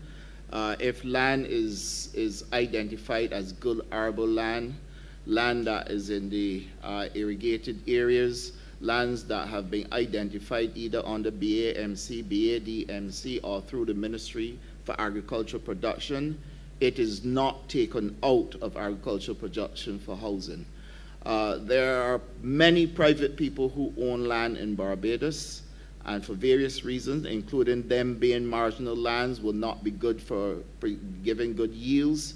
They have taken to looking at other investment. Many of them have come for solar panels. Some of them have come for developments. But once it is land identified for good agriculture that can give us good yields, we at the Ministry of Agriculture do not allow for those lands to be taken out of production. I've heard this over and over, and I want to state for the records that the Ministry does not support removing land from agricultural production for housing. We do support marginal lands because if it is not going to give us good yields, if it is not in production, then it is no good to anybody having it grow bush, have a monkey's problem as people have been complaining about, and those lands therefore can be better occupied and used.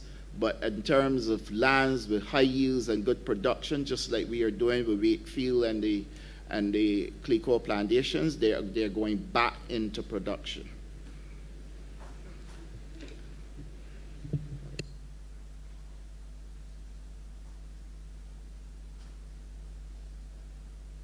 And then the other question was on the subsidies. Repeat the question again for me, Honourable Member. I was just asking in relation, there's been a lot of conversation. It's been in the public, it's been in the newspapers. There's been a lot of conversation around subsidies to farming. And I was just asking, what is the program for making, if indeed there's one, for ensuring that we have a more self-sufficient industry? There are programs in place at the ministry that give support to farming. There are programs that provide incentives as well for farming. A lot of them are handled through the Services Department, which falls under the Chief Agricultural Officer, and I would let her respond to the question. Thank you, Minister. I think sometimes we need to put the issue of subsidies, first of all, in context. The Ministry of Agriculture provides about $1.2 million in incentives to farmers, and these are I'm sorry, Chair, I can barely hear you, Madam Holder. Sorry, can you hear me better now?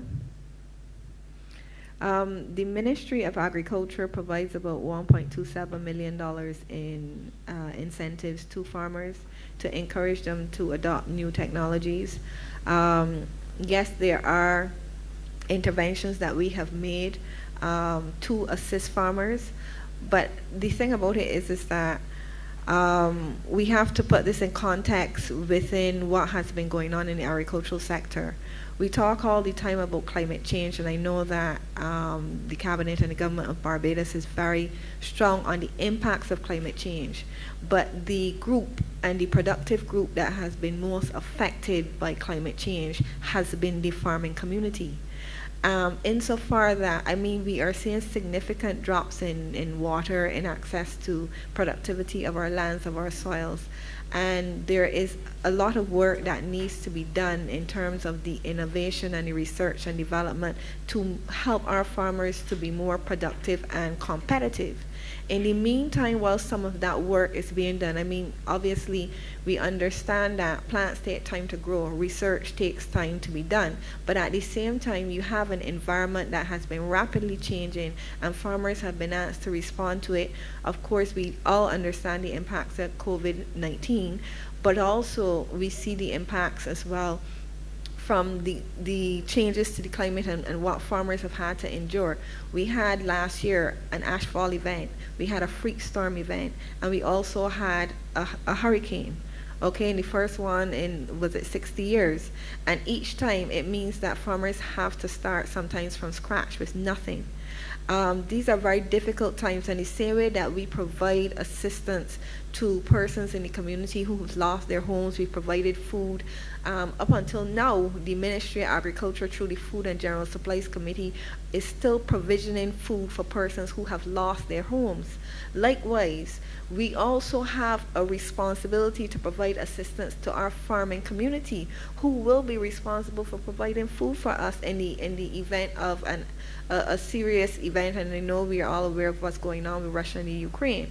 So the issue of providing subsidies, no, we don't want to have a situation where farmers are dependent on government for a handout, but at the same time we have to recognize that in transforming the agricultural sector, which for the last 40 years has been declining, there has to be a point at which we provide interventions in the short term to assist farmers, while in the medium to long term the strategy is to help them increase their productivity through enhanced research and development. Now, with the right research and development support, we can help farmers to triple their yields.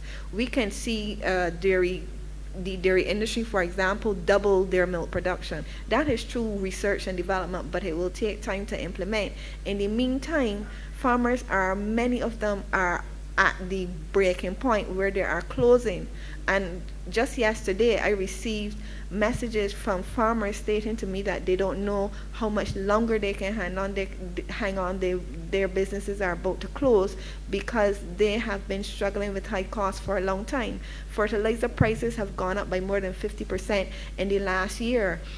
We've seen the impact also of poultry prices as well. So these are significant issues that have been impacting on the industry. And in fact, I think that there is a certain responsibility to all of us to ensure that our farming community survives these difficult times. Thank you.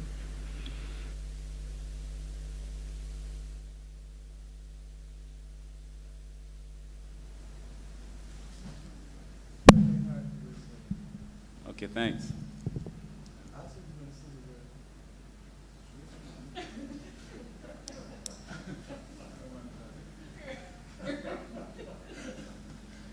Honourable Member for St. James North. Thank you. Thank you, Mr. Chairman.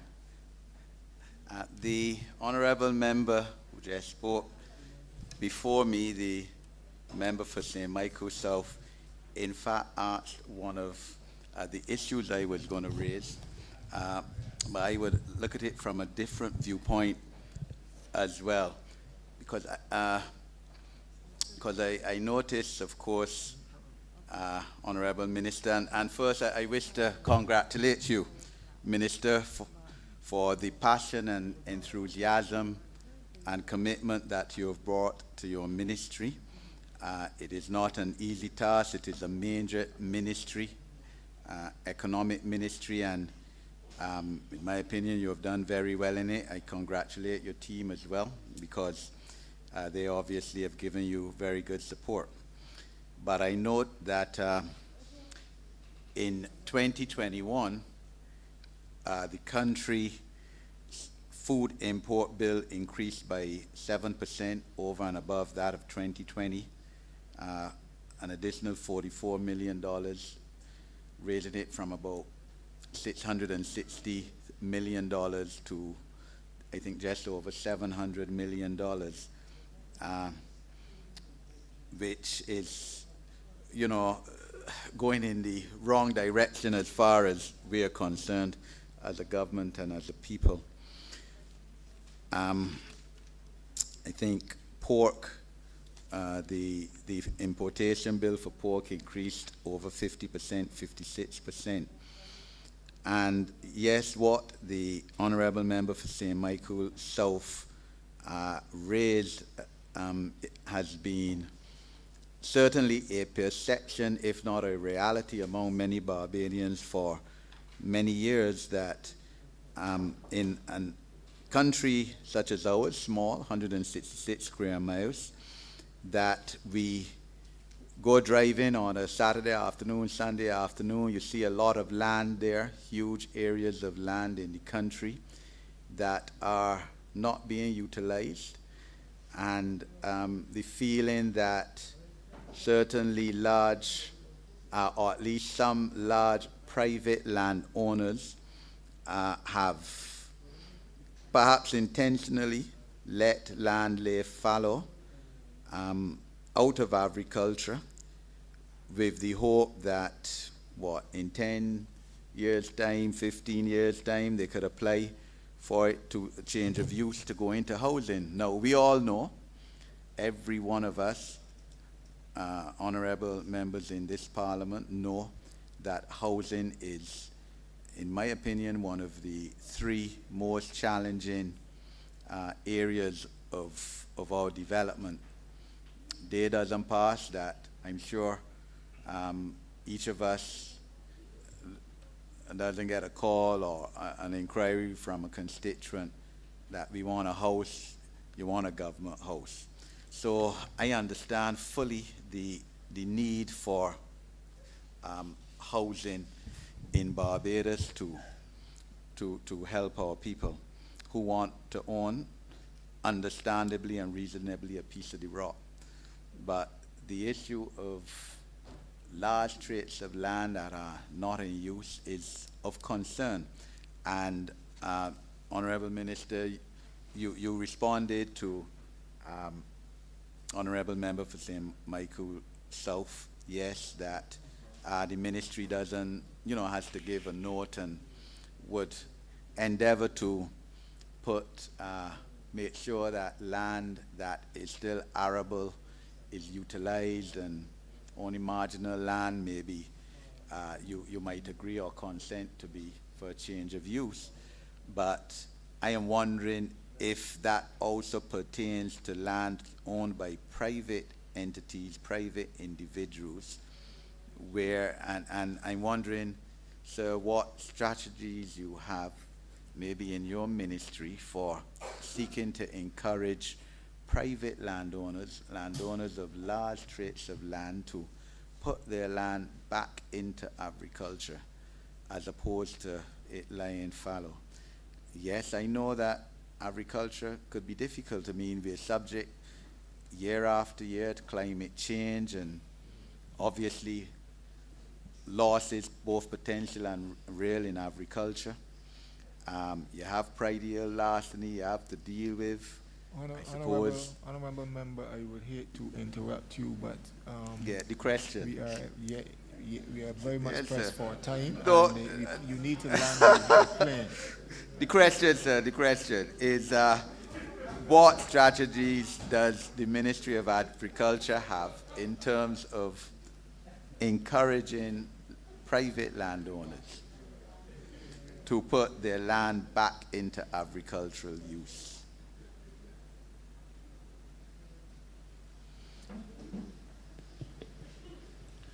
Thank you, Honourable Member, for your question.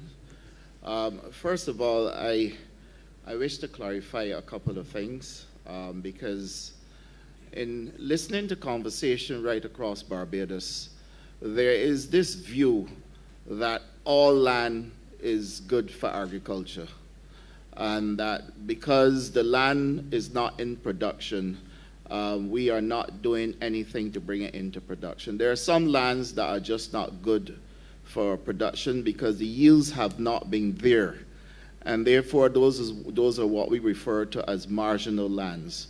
They may be able to do other things like providing forage, for example. We have a livestock industry as well. So we have been encouraging farmers to grow grass, for example, to make sure that we can provide forage for the livestock industry. Then there are other considerations. Some lands that were in sugarcane production, we are now working with the private farmers because they have also introduced a project where they're doing king grass. And the king grass is being used for renewable energy, for biomass energy as well. And that project is an ongoing project and an ongoing conversation that we are having with the private farmers. So sometimes you may drive around and you will see land growing king grass as well. That king grass is currently being grown because the private farmers are getting into king grass, and there's a movement towards energy from king grass. Then there are other lands which you will see out of production. A lot of it has been coming back into production because we've now started a increased production plan. The BAMC is bringing back land into production. We are cultivating land at Bath. We are cultivating land at Mount Poyer. We are cultivating land at Spring Hall, and we are bringing land back into production as well. Many times, in order for us to be able to do this, we provide the equipment, we provide the cultivation services. We even go as far as providing the farmers with the inputs as well to make sure we get the increased production. Farming in Barbados takes on many forms. There's a mix to it. I've heard people saying that I pass and see grass growing. Why isn't it growing food? But we have to grow grass as well because we have a livestock industry. In terms of getting farmers support, The ministry has been able to provide support to the livestock subsector. Yes, it has been difficult for them in terms of the increase in price of feeds and disruption in the supply chains as well. But this government took responsibility for providing support to the livestock subsector by way of subsidizing feed so that they can provide a buffer for the cost of feed as feed went up. The supply chain, and certainly when you see what is taking place currently, the main areas where we get grain and corn from is, well, Ukraine is one of the big suppliers. Now, I have immediately this morning asked that the ministry, through the Ministry of Foreign Affairs, arrange for us to meet tomorrow morning with Brazil for us to look at options in terms of getting feed for the livestock subsector. That, in addition, to be able to produce more of our land, use more of our lands for production of forage, is where we definitely have to go. So yes, I would say we will agree that there is land that can be used, but all of it will not and cannot be used for growing food. And I think that's where the misunderstanding is, and that is something that we need to correct.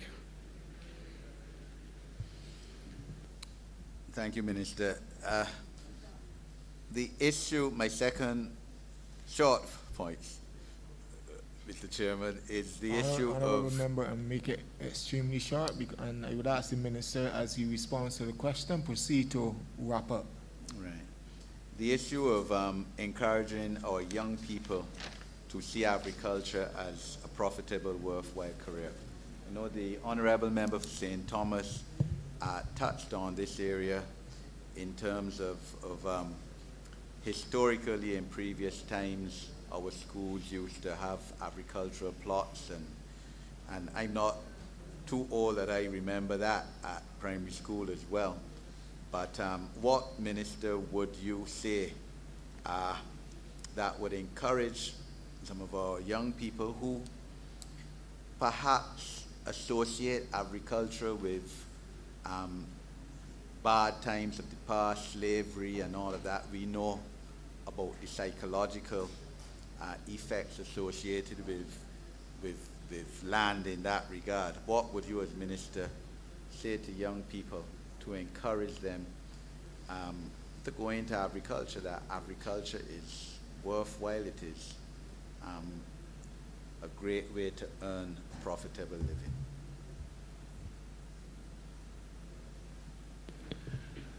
Thank you, Honourable Member. Through the initiatives that we announced throughout this entire presentation, including the use of technology, moving people in the feed program into greenhouse farming to do hydroponics, the use of freight farms, inducing young people to get into agriculture by way of providing them with all the services, all the inputs, getting them started, taking 40% of their production to market, and then setting up a food terminal where they can have access to market or storage facilities as well, because we'll be doing major storage there as well, is enough inducement through which people of a younger age will participate and are participating. We have a number of young people who are involved in apiculture.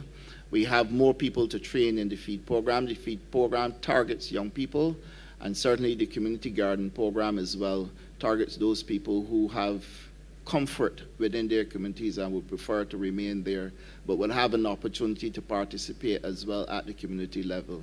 So all in all, we have a number of opportunities available. Moving agriculture into the schools, you heard the CAO speak to this earlier this afternoon, where that conversation has already taken place with the Ministry of Health, with the Ministry of Education, and will continue.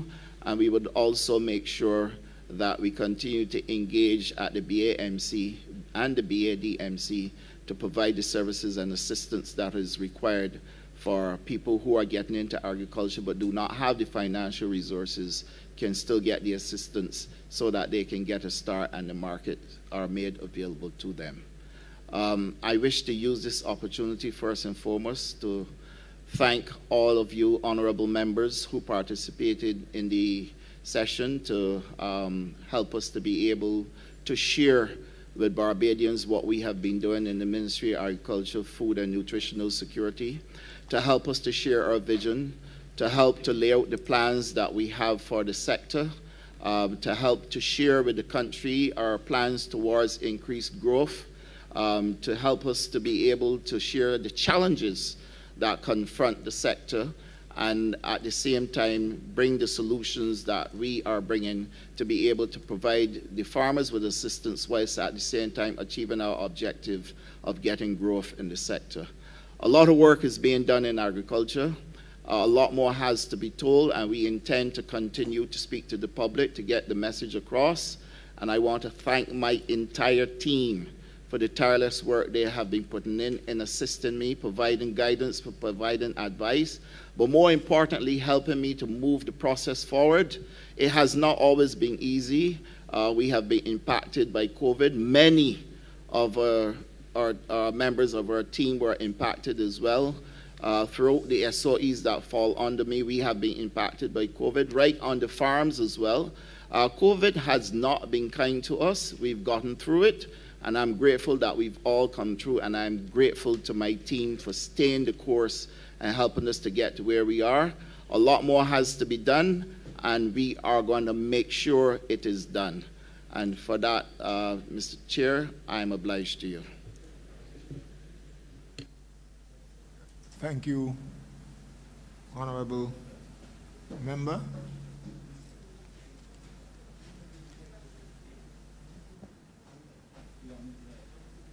Would you kindly move the head, Minister? I'd like to move that head 83 do stand part. The question is that head 83 stand part. All honourable members in favor, please say aye. Honourable members against, please say nay. Methinks the ayes have it. Chair, I beg to move that you do now report progress to His Honour the Speaker and beg leave to sit again. The question is that I now report progress to His Honour the Speaker and ask for leave to sit again. All honourable members in favour, please say aye. All honourable members against, please say nay. Thinks the ayes have it.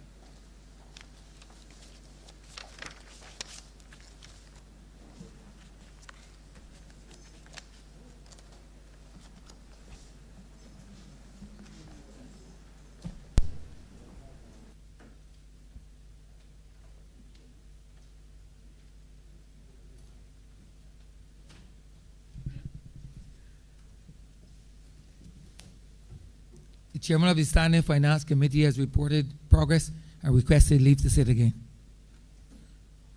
Honourable Leader of Government Business. Thank you, Mr. Speaker. I beg to move the suspension of the sitting until tomorrow, the 25th of February at 10 a.m. The question is that this Honourable Chamber stands suspended until Friday, the 25th day of February at 10 a.m. in the forenoon. All those honourable members in favour, please say aye. Those against, please say no. We think the ayes have it. This Honourable Chamber stands suspended until Friday, the 25th day of February, 2022 at 10 a.m. in the forenoon.